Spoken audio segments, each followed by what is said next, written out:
अगर आपको वीडियो पसंद आई वीडियो को लाइक करें, इसे अपने दोस्तों के साथ शेयर करें और अगर आप हमारे चैनल पर नए हैं तो हमारे चैनल को सब्सक्राइब करें और साथ मौजूद घंटी का बटन दबाएं ताकि जैसे ही हम कोई वीडियो अपलोड करें आपको उस वीडियो को नोटिफिकेशन फौरी मिल जाए।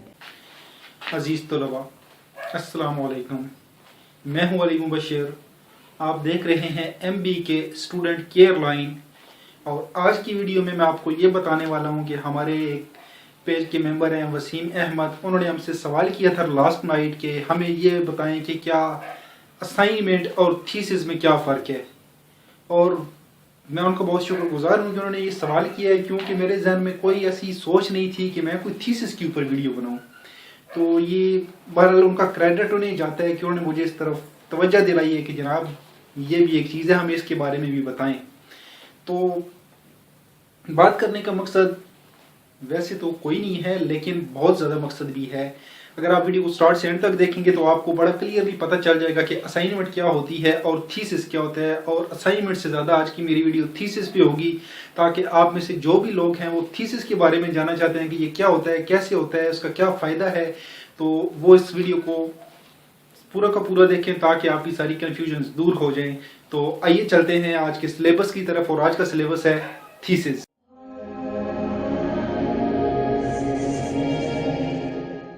जी तो दोस्तों, सवाल तो ये था कि असाइनमेंट और थीसिस में क्या फ़र्क है। तो मैं सबसे पहले तो फ़र्क डिफाइन कर देता हूँ कि असाइनमेंट होता है आपको दिया गया कोई काम। असाइनमेंट का मतलब होता है आपको कोई ऐसा काम जो आपको दिया गया है, आपको उसको मुकम्मल करना है, वो आपकी असाइनमेंट है। अब अल्लामा इकबाल ओपन यूनिवर्सिटी में असाइनमेंट्स क्या होती हैं, ये होती हैं आपको चंद सवालात दिए जाते हैं, आपको वो काम दिया जाता है कि आप अपनी किताब में से पढ़ें, चैप्टर्स पढ़ें, और ये आपकी असाइनमेंट्स हैं, ये आपका काम है, ये सवाल आप हल करके हमें दें, हम चेक करके आपको वापस कर देंगे। उसके नंबर लगते हैं, 30% इसके नंबर इंक्लूड होते हैं आपके फाइनल एग्जाम्स में। तो ये तो हो गया असाइनमेंट, इसको कर दें अब साइड पे।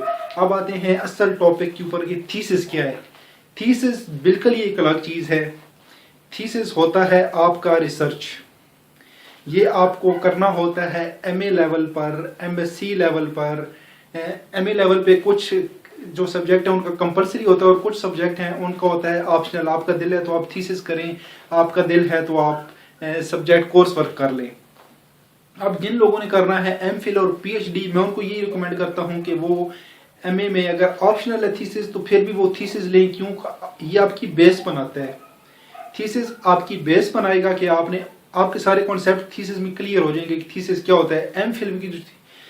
MPhil में जो थीसिस होता है वहां पे आपको सही निचोड़ते हैं वो। MA लेवल का थीसिस बिल्कुल जो है वो हलवा होता है। उनको आपसे कोई ऐसी रिसर्च एक्सपेक्ट नहीं कर रहे होते कि आप कोई बहुत आउटस्टैंडिंग रिसर्च देंगे। वो सिर्फ ये देख रहे होते हैं कि आपको जो थीसिस का काम करने का तरीका है, थीसिस किस तरह होता है, किस तरह लिखा जाता है, किस तरह रिसर्च होती है, इसकी आपको बेसिक्स पता चल जाए। वो सिर्फ आपको बेसिक्स सिखा रहे होते हैं और आपका थीसिस कंप्लीट हो जाता है। अब थीसिस होता है एक रिसर्च वर्क। अब रिसर्च आपने किस पे करनी है ये यूनिवर्सिटी ने आपको नहीं बताना, आपने अपनी मर्जी से करनी है। ठीक है, किस एरिया के अंदर आपने करनी है, आपने अपनी मर्जी से करनी है, कोई पाबंदी नहीं है, जहाँ पे मर्जी ये करें। कितने सैंपल आपने लेने हैं, सैंपल होते हैं नमूने। अब रिसर्च का मकसद होता है कि आपने किसी चीज़ को हाईलाइट करना है, तो आप क्या करेंगे। मिसाल के तौर पे हमने अब सोशल रिसर्च की थी, तो मैं उसी के हवाले से आपको बताऊंगा। जो दूसरी फिजिक्स और बायो वगैरह की रिसर्चेज हैं उनके बारे में मैं ज़्यादा नहीं जानता, क्योंकि मैंने वो रिसर्च नहीं की हुई और ना ही मुझे उनका कोई आइडिया है। लेकिन बहरहाल आपको आइडिया क्लियर हो जाएगा कि थीसिस क्या होता है। अब हमारी रिसर्च होती है, सोशल रिसर्च होती है इंसानों पे। तो अब बजाय इसके कि हम पूरे मुल्क के बंदों के ऊपर एक सवाल उनसे करें, पूरे मुल्क के बंदों से हम क्या करते हैं कि चंद एक लोग उठा लेते हैं एक खास एरिया में से और उनसे सवालात करते हैं, और वो तकरीबन पूरे मुल्क को रिप्रेजेंट कर रहे होते हैं। तो वो होता है सैंपल, जो कुछ लोग आप उठाते हैं। ठीक है, अब आपने कुछ लोग उठा लिए, वो आपका बन गया है सैंपल। अब आपने उनसे करने हैं सवालात और उनके जवाबात लेने हैं और आपने करा देना है, मतलब उसके ऊपर आपने एक एनालिसिस करना है कि इनके क्या जवाबात आए हैं, पीछे जो रिसर्चेज हुई हैं, मेरी रिसर्च से पहले जो रिसर्चेज हुई हैं उनमें और इस रिसर्च में जो जवाब आए हैं उनमें क्या फ़र्क है। जब आप फ़र्क पता कर लेंगे तो आप उसके ऊपर एक कंक्लूजन लिखेंगे, एक रिजल्ट लिखेंगे और वो पेश करेंगे। अब थीसिस में होता ये है कि आपको रिसर्च ऐसी करनी होती है कि उससे पहले वो रिसर्च ना हुई भी हो। अगर हुई भी हो तो आपने ये बताना है कि मैं जब पहले भी हो चुकी है, अब मैं करने लगा हूँ तो मैं इसमें क्या नया लेके आऊँगा। ठीक है, रिसर्च करना खालिद जी का घर नहीं है, मतलब है इतना मुश्किल नहीं है, आपको थोड़ी मेहनत जरूर करनी पड़ती है। थीसिस आपका ऐसे नहीं होता, थीसिस में आपको काम करना पड़ेगा, अगर आप काम नहीं करेंगे थीसिस आपका नहीं होगा। थीसिस से पहले होता है एक साइनोप्सिस। अब साइनोप्सिस क्या होता है? थीसिस होती है एक पूरी मोटी ताजी बुक आपने लिखनी होती है, और साइनोप्सिस होता है बिल्कुल छोटा सा 10-12 सफ़ों का एक इंट्रो कि जनाब मैं ये थीसिस करने लगा हूँ, मैं ये कैसे करूँगा, मेरे कितने सैंपल होंगे, मैं किस एरिया में करूँगा, और कौन सी सैम्पलिंग टेक्निक में यूज़ करूँगा। तो ये सब कुछ जब आप बता चुके होते हैं तो वो एक्सेप्ट करती है यूनिवर्सिटी। आपका टॉपिक क्या होगा ये भी आपने बताना होता है साइनोप्सिस में। ठीक है, जब आप सब बता चुके होते हैं तो यूनिवर्सिटी ने उसे अप्रूव करना है। अब एमए लेवल पे तो ये अप्रूव हो जाता है ऐसे ही, आमतौर पे एमए लेवल पे आपका साइनोप्सिस ऐसे ही अप्रूव हो जाता है। लेकिन अगर बात की जाए एमफिल और पीएचडी की, तो वहाँ पे जाके आपको अपने थीसिस को पहले प्रेजेंट करना होता है अपनी कमेटी के सामने, और उनको आपको सेटिस्फाई करना होता है कि हाँ मेरी रिसर्च जो मैं करने लगा हूँ ये वाकई फ़ायदा देगी। अगर आप तो उनको मतलब कन्विंस करने में हो जाते हैं कामयाब, तो आपका हो जाएगा साइनोप्सिस एक्सेप्ट, फिर आप अपना थीसिस शुरू करेंगे। लेकिन अगर आपका साइनोप्सिस ही रिजेक्ट हो गया तो फिर आप थीसिस नहीं कर सकेंगे, आपको अपना साइनोप्सिस दोबारा बनाना पड़ेगा। अब हो चुका है आपका साइनोप्सिस अप्रूव, अब आपने क्या करना है? थीसिस शुरू करना है। थीसिस आप शुरू करेंगे, आप उस पर लिखेंगे कि जनाब मेरा बैकग्राउंड क्या है, इसका इंट्रोडक्शन देंगे कि मेरी रिसर्च का इंट्रोडक्शन क्या है, इसका बैकग्राउंड क्या है, और मैंने जो पहली किताबें पढ़ी उनमें से मैंने क्या सीखा है, और इसमें मैं क्या नया इंक्लूड करने लगा हूँ, कौन सी सैम्पलिंग टेक्निक में यूज़ करने लगा हूँ, और किस तरह मैं उससे रिजल्ट निकालूंगा। रिजल्ट निकालने के लिए मैं कौन सा सॉफ्टवेयर यूज़ कर रहा हूँ या कौन सा फार्मूला यूज़ करने लगा हूँ। और उसके बाद जब आप रिजल्ट निकालेंगे तो फिर आप बताएंगे कि ये मेरा रिजल्ट निकला है, पिछली रिसर्चेज से ये किस तरह मुख्तलिफ है, और लास्ट पे आप उसको कंक्लूड कर देंगे कि पूरे थीसिस को आप एक दरिया को कूजे में बंद करेंगे, और इस तरह होगा आपका थीसिस कंप्लीट। जब आपका थीसिस कंप्लीट हो गया है तो अब आपने क्या करना है? अब आपने वाइवा के लिए अपीयर होना है। ये एक नया ट्विस्ट आ गया है कि वाइवा क्या है। वाइवा होता है एक आपकी कमेटी होती है, एग्जाम कमेटी, और वो आपकी यूनिवर्सिटी की नहीं होती, वो एक्सटर्नल एग्जामिनर होते हैं किसी दूसरी यूनिवर्सिटी से आके, वो आपको थीसिस चेक करते हैं। सबसे पहले तो आप अपनी जब कॉपी सबमिट कराते हैं तो वो आपका सारा थीसिस चेक करते हैं। ठीक है, और जब आप वाइवा के लिए अपीयर होने जाते हैं तो फिर एक बार तो बहुत अच्छा छा गए हैं जी, आप बेहतरीन काम किया आपने, इस तरह आपको बिल्कुल टेंशन फ्री कर देते हैं। और फिर कहते हैं दरमियान में उन्होंने सफ़े फोल्ड करके रखे होते हैं जहाँ पे आपने गलतियाँ की होती हैं, और फिर पूछते हैं जनाब थीसिस बहुत अच्छा किया आपने। ये चीज़ मुझे एक समझ नहीं आ रही, मुझे ये समझें कि ये आपने क्यों की है। तो आपकी जितनी वो अकड़ होती है वो वहीं पे बिल्कुल निकल जाती है।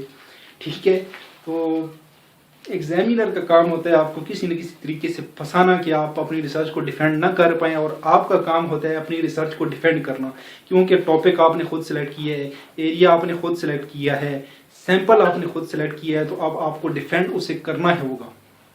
सब कुछ आपकी मर्जी का था। अब जो वो सवाल पूछेंगे तो वहाँ पे आपकी मर्जी नहीं चलेगी, जवाब उनको उनकी मर्जी के चाहिए। वो आपसे पूछेंगे कि आपने ये रिसर्च क्यों की है। सबसे पहले उनका सवाल होती है कि आपने ये रिसर्च क्यों किया, आप उसका जवाब देना होगा। फिर पूछेंगे आपने ये सैम्पलिंग टेक्निक इस्तेमाल की है, ये क्यों किया, ये क्यों नहीं की। फिर आपको बताना होगा कि ये सैम्पलिंग टेक्निक क्यों ज़्यादा ज़रूरी थी और मैंने क्यों इस्तेमाल की है।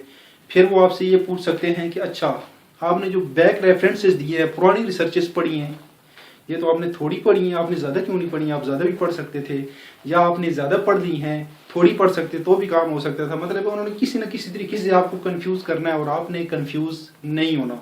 मैं हो गया था, सच्ची बात पूछें तो आपने नहीं होना।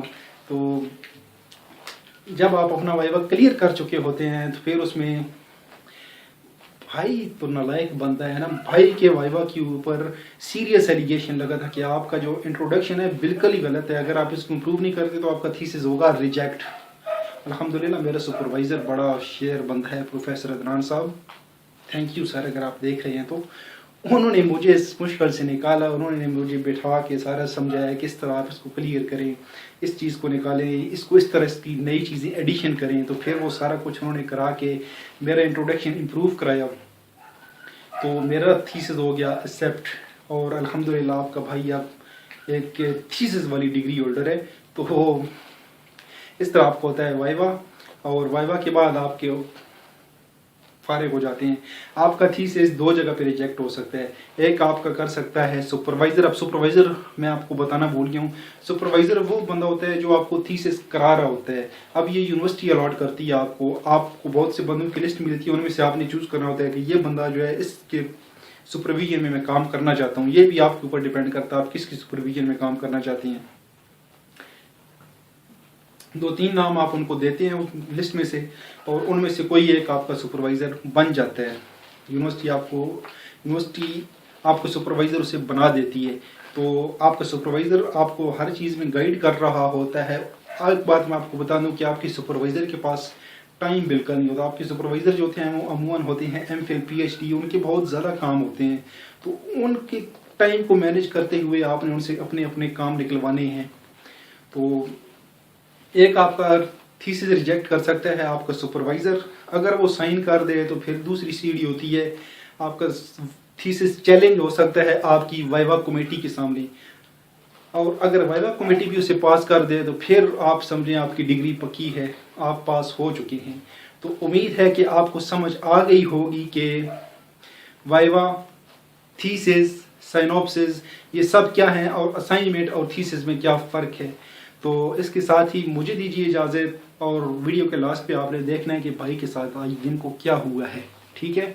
तो वीडियो के लास्ट पे आपको नज़र आएगा, तो उसे भी ज़रूर देखिएगा। भाई भी इंसान है, कुछ ना कुछ भाई की ज़िंदगी में भी होता रहता है। तो इसके साथ ही मुझे दीजिए इजाज़त। अल्लाह हाफिज़। पाकिस्तान जिंदाबाद, अफवाज पाकिस्तान पाइंदाबाद। अगर आपको वीडियो पसंद आई, वीडियो को लाइक करें, इसे अपने दोस्तों के साथ शेयर करें, और अगर आप हमारे चैनल पर नए हैं तो हमारे चैनल को सब्सक्राइब करें और साथ मौजूद घंटी का बटन दबाएं, ताकि जैसे ही हम कोई वीडियो अपलोड करें आपको उस वीडियो का नोटिफिकेशन फौरी मिल जाए। भाई आज स्कूल से आ रहा था तो उसका हो गया है मोटरसाइकिल पंचर। तो अब मैं पंचर लगवा रहा हूँ और आप देखें कि पंचर भाई मेरा किस तरह लगा रहा है।